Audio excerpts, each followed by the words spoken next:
안녕하세요. 잡시광입니다. 러시아가 우크라이나 내 원전을 잇따라 점령하면서 많은 사람들이 공포에 떨고 있습니다. 이렇게 커지는 공포에 IAEA는 러시아, 우크라이나와 함께 우크라이나 내 원자력 발전소 안전 문제를 상의하기 위해 3자 회담을 진행하기로 했습니다.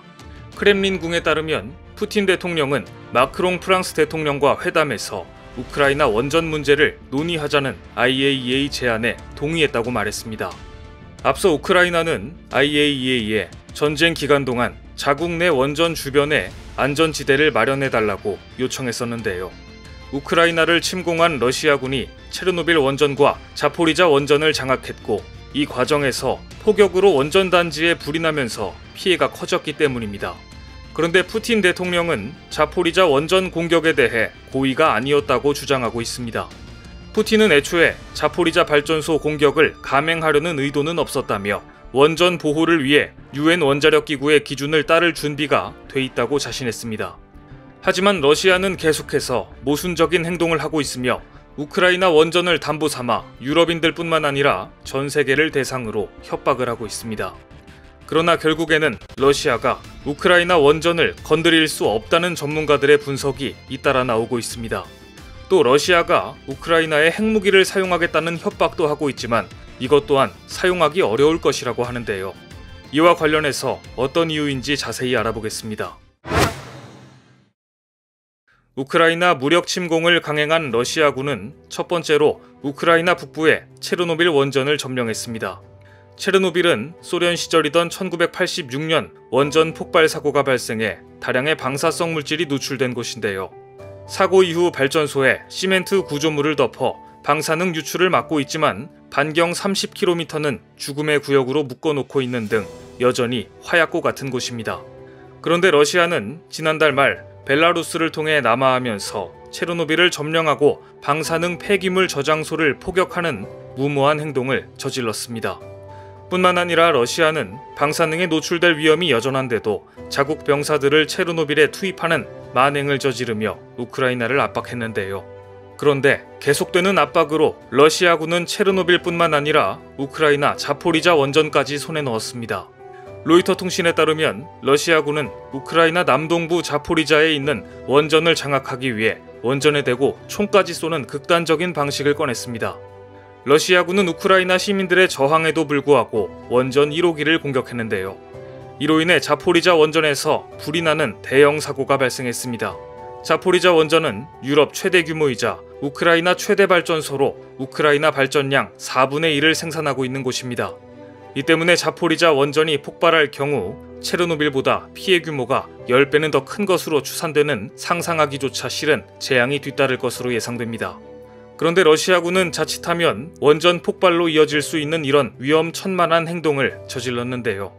그런데 러시아군에 의해 점령당한 자포리자 원전은 현재까지도 가동 중인 것으로 보입니다.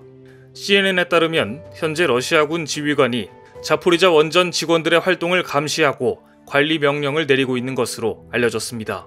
뿐만 아니라 우크라이나는 자포리자의 6개 원자로의 기술적 운영을 포함해 발전소 관리에 대한 모든 활동을 사전에 러시아 지휘관의 승인을 받아야 한다고 하는데요.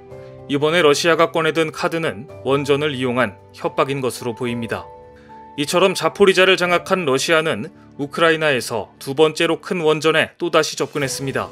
최근 러시아군이 우크라이나에서 두 번째로 큰 원전에 접근하면서 러시아에 위협을 받고 있는 것으로 전해졌습니다. 해당 원전이 위치해 있는 우크라이나 미콜라이우 근교에서는 공습 경보가 발령되고 교전도 벌어졌는데요. 현재 우크라이나 내에는 원전 4곳에서 15개의 원자로가 가동 중으로 우크라이나는 원전이 전체 발전량의 절반을 차지하고 있어 러시아군이 장악하면 타격이 클 수밖에 없습니다. 실제 러시아군은 이 같은 사실 때문에 체르노빌, 자포리자에 이어 우크라이나에서 두 번째로 큰 원전 시설까지 노리고 통제권을 장악하려 하고 있는 모습입니다. 방사성 물질은 제대로 관리되지 않으면 엄청난 피해를 끼칠 수 있기 때문에 원전을 담보로 협박하고 있는 것이 분명한데요. 이처럼 가동 중인 원전 시설에도 공격을 서슴지 않는 러시아의 충격적인 행태에 결국 국제사회는 맹비난에 나섰습니다. 토머스 그린필드 UN 주재비 대사는 러시아군은 유럽에서 가장 큰 원전을 중대한 위험에 빠뜨렸다며 우크라이나뿐만 아니라 러시아와 유럽에 있는 민간인들의 안전을 위협했다고 비난했습니다. 영국과 프랑스, 아일랜드 등 서방 주요국가 대사들도 가동 중인 원전을 국가가 공격한 것은 이번이 처음이라며 국제법과 제네바 협약의 명백한 위반이라고 비판했습니다. 이처럼 서방 국가들이 러시아를 맹비난한 건 유럽에서 프랑스 다음으로 원전을 많이 보유한 우크라이나에서 핵시설 한 기라도 폭파되면 유럽 전체가 위험에 빠지기 때문인데요. 하지만 실상은 러시아가 원전을 협박의 대상으로 사용하고 있지만 진짜 원전 자체를 건드릴 수 없을 것이라는 전문가들의 분석이 나옵니다. 원전을 건드리거나 핵무기를 우크라이나에 사용할 경우 러시아에도 막대한 피해가 예상되는 자폭 행위이기 때문입니다.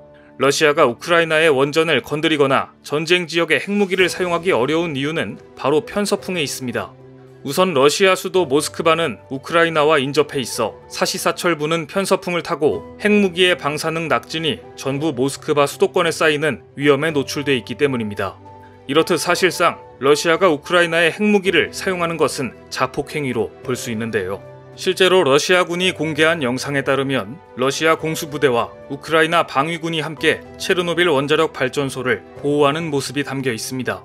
사진을 살펴보면 러시아 병사가 무장한 총을 든 채 모니터 화면을 응시하고 있으며 우크라이나 국기가 새겨진 군복을 입은 또 다른 군인도 곁에서 함께 자리를 지키고 있습니다. 이는 원자력 발전소를 보호하기 위한 합의를 통해 이루어진 것입니다. 러시아군은 당연히 체르노빌 원전을 운영해 본 적이 없기 때문에 자칫 잘못 만졌다가 러시아까지 초토화될 수 있기 때문입니다. 덕분에 우크라이나 주 방위군 소속인 원전 요원은 계속해서 방사능 상황을 감시하고 원전을 정상 모드로 유지하고 있습니다. 결국 끔찍한 전쟁을 일으킨 푸틴도 악명 높은 체르노빌 앞에서는 어쩔 수 없이 한 수 접고 들어간 것입니다. 그리고 또 다른 이유는 우크라이나에서 러시아 남부까지 이어지는 비옥한 농경지대 체르노젬이 초토화될 가능성이 있다는 점입니다. 이 또한 편서풍으로 인해 세계 3대 곡창지대인 체르노젬이 방사능 물질로 뒤덮일 수 있기 때문입니다. 예부터 유럽의 빵 바구니로 불려온 우크라이나는 국토 대부분이 검은 흙을 뜻하는 체르노젬으로 덮여 있어 북미 프레리, 남미 팜파스와 더불어 세계 3대 곡창으로 유명합니다. 뿐만 아니라 전 세계 밀 수출의 약 20%, 옥수수 수출의 20%를 차지하는 우크라이나는 옛 소련의 식량기지였던 만큼 현재도 러시아에게 중요한 곳일 텐데요. 실제로 체르노젬이 핵물질로 오염되면 러시아의 대기근 사태가 벌어질 수 있을 것이라는 비관적인 분석이 나오고 있을 정도입니다. 체르노젬은 우크라이나 면적의 대부분 그리고 러시아의 서남부 지역에 퍼져 있습니다. 이곳에서는 산만 있으면 무엇이든 재배할 수 있다는 말이 있을 정도로 비옥한 토양으로 유명합니다. 실제로 체르노젬의 흙토는 비료가 필요 없으며 영양분이 많아 씨앗만 뿌리면 각종 곡물이 잘 자랍니다. 전 세계 흙토지대의 25%가 우크라이나에 몰려있기 때문에 우크라이나는 농사짓기에 좋은 최적의 자연 환경을 갖추고 있는데요.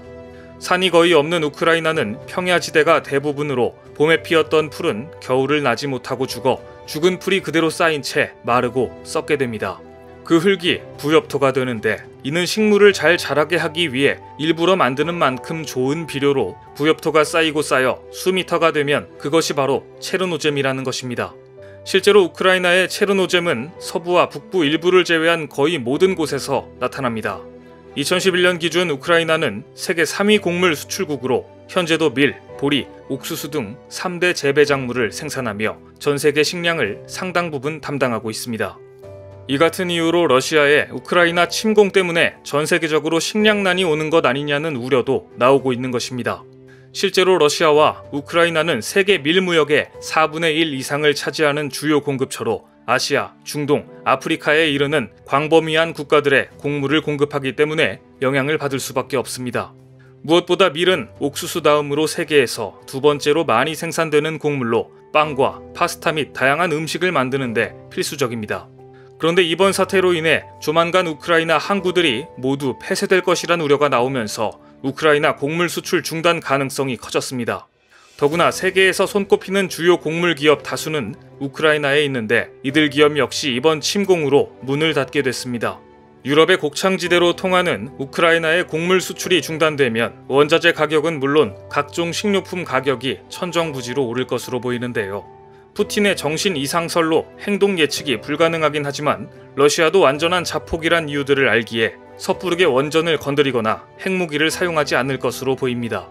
이런 가운데 러시아는 심지어 원전 위협의 책임을 우크라이나 쪽으로 돌리는 어이없는 상황까지 연출됐습니다. 실제로 러시아 국방부는 자포리자 원전과 체르노빌 원전 통제 이유도 우크라이나의 도발 때문이라고 주장했습니다. 자포리자 원전 공격에 대해서는 우크라이나 군이 훈련단지에서 발포를 시작했을 때 러시아군은 인근 지역을 순찰 중이었다며 우크라이나 군이 건물에 불을 질렀다고 책임을 회피했습니다. 러시아가 우크라이나 내에 있는 원전을 담보로 위협하고 있지만 더 이상의 액션은 불가능할 것으로 보이는데요. 하지만 핵 재앙을 담보로 전 세계를 상대로 협박하고 있는 러시아의 행동은 그냥 눈 감아줘서는 안 될 것 같습니다. 오늘 준비한 소식은 여기까지입니다. 댓글을 통한 여러분들의 많은 의견 기다리겠습니다. 많은 분들의 생각이 모였을 때 진정 가치 있는 지식이 완성될 것입니다. 시청해주셔서 감사합니다.